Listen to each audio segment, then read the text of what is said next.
So Bayside has, we've taken down 2 buildings recently, and we're going to take down another 3 buildings.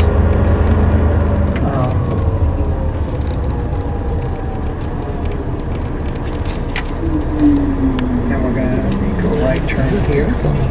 People living in those buildings. Okay, so there's some reports coming out. For those of you that are interested in our reports, we have some reports coming out on, we did surveys on for looking for radiation in the yards and in the backyards. And we also have a report coming out. We did in-house radiological surveys this year. And we want to thank the community for that. They were super cooperative, and things went about as smoothly as you could ever imagine. And we have a report coming out on that as well. And then we have another report where we did intense soil sampling in another part of the neighborhood that I will show you a little bit later. Yeah. So we want to go on to this side. This is good because it's got a lot of active work here. Yeah.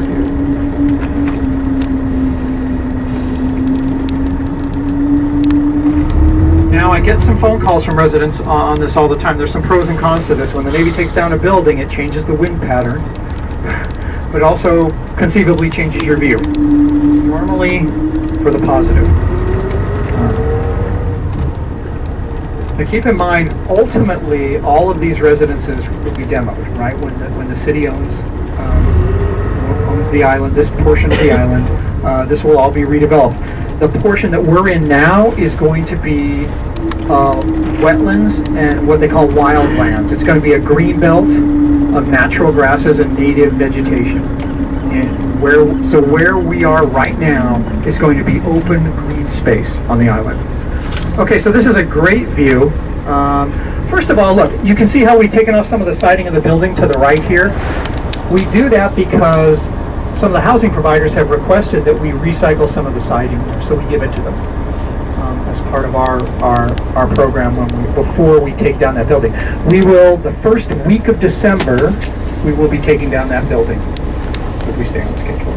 That's building 1213. The first week of December, we'll be taking down that building if we stay on schedule and weather permitting. Okay, and then also at the other end of this, you'll see those another building. 1207 that we'll be taking down. Okay, so you can see here, Darius, if you could just crawl up another few feet, yeah, a little more here. You can see these are the foundations. This is all that's remaining of some buildings we've taken down.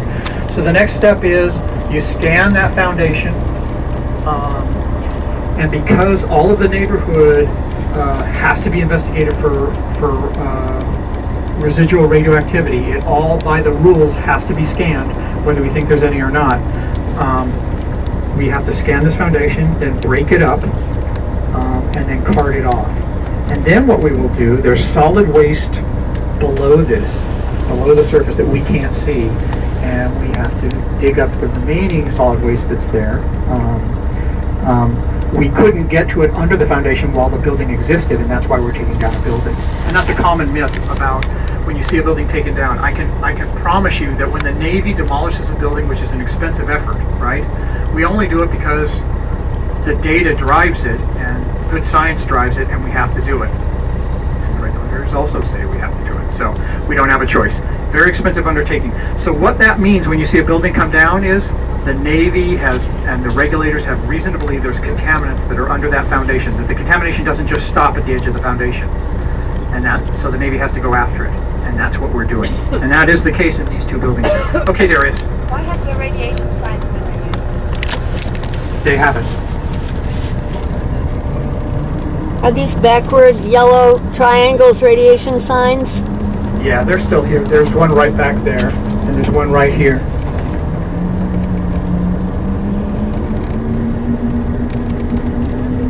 Okay, so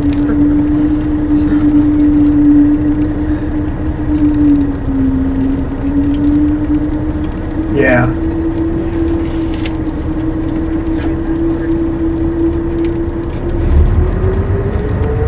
Okay, so just stop right. Yeah, go up to this. Okay, so 1207 here. Keep going, Darius. Thank you. Okay, so this building is coming down first week of December. Okay?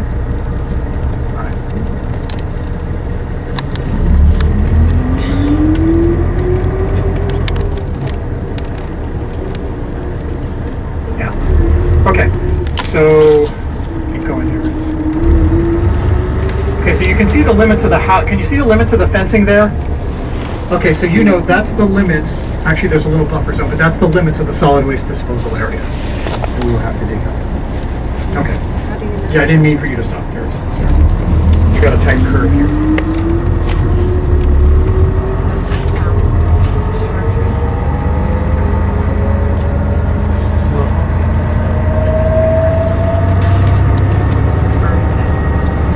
That's right, this is the burn pit.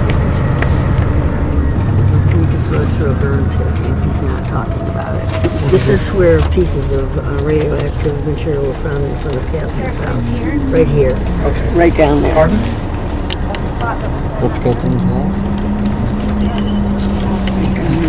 Yeah, we're headed that way. Okay. There's just got to be going. 2 minutes in, right there. Okay, now we're going to go to another solid waste disposal area. Thinking in the future we should put the solid waste disposal areas on the map. Don't you think that would be better if I showed you the outlines of solid waste disposal areas? Those should be on the map too. And the burn pits that you keep talking about, because there was Okay. one back there on Bayside that you missed. All right. We drove through it. We're headed towards the solid waste disposal area at West Side. Okay. Now, there's something interesting about the solid waste disposal at West Side. First of all, it's the largest solid waste disposal area. We're headed there. We're not quite there yet, but I want to tell you about it because it's part of it is at the foot of the old runway that was built here. So the initial thinking was that there was going to be multiple runways on Treasure Island, and it was essentially going to be SFO. Well, for a variety of reasons, it never worked out that way. But they used the end of the runway, in this case, West Side solid waste disposal areas, as I know it now, as a dumping area at the end of the runway. We know this. There aren't really records of it, but there are references to it. And lo and behold, this is where we found most of the stuff of concern in this area. Yeah. Okay. Okay. So this is the area we're working on. This is West Side solid waste disposal area, and you'll see some off in the distance. There are some places where we still have dug deep holes. There's some foundations here, and you can see in the process that we've broken up one of the foundations there. And you can see the big chunks of concrete. Now this area is a particular note because we found the majority of the radiological objects that are in solid waste disposal areas are right here in this area. So this was the major, something around 80% of all the rad objects we found are right in this area. And this was at the end of the runway. Okay? So again, this is a big project that we're going to work on we'll be in the field here in about February, March of 2015. Now, you could ask the Navy, have you found all the radiological objects yet? Well, there's no way for me to know that. That's part of the reason why we're going back out. To remove the rest of the solid waste, but also we have to confirm that we've gotten all the radiological objects. Perhaps there's still some there, and if they are, they're going to be properly handled. And is that person supposed to be over there? Isn't that a cordoned off area where people aren't supposed to be? okay. Yeah. Or is that part of the open? That's the perimeter? Okay. All right. Asking about a pool Okay. over there. It's a fisherman. They're out there every day. Yeah. All right. So Patricia knows that. Thanks. Now this is one of the things you ask questions. This probably happens not just when we're on a bus here, right? There's people. If you see people in areas they shouldn't be, then you can always call McCoy's Patrol Service here, the number, or you can call Patricia McFadden. Couldn't hear that. Is he in an area he should not be in? Couldn't hear you. Okay. Yes, So it's okay. let's He's talk okay? a little bit about what this area is going to be. beyond the fence. You're at the That's point, what they're saying. I believe, Bob, I where don't the know, he's okay development with was just about beginning. He's beyond the fence.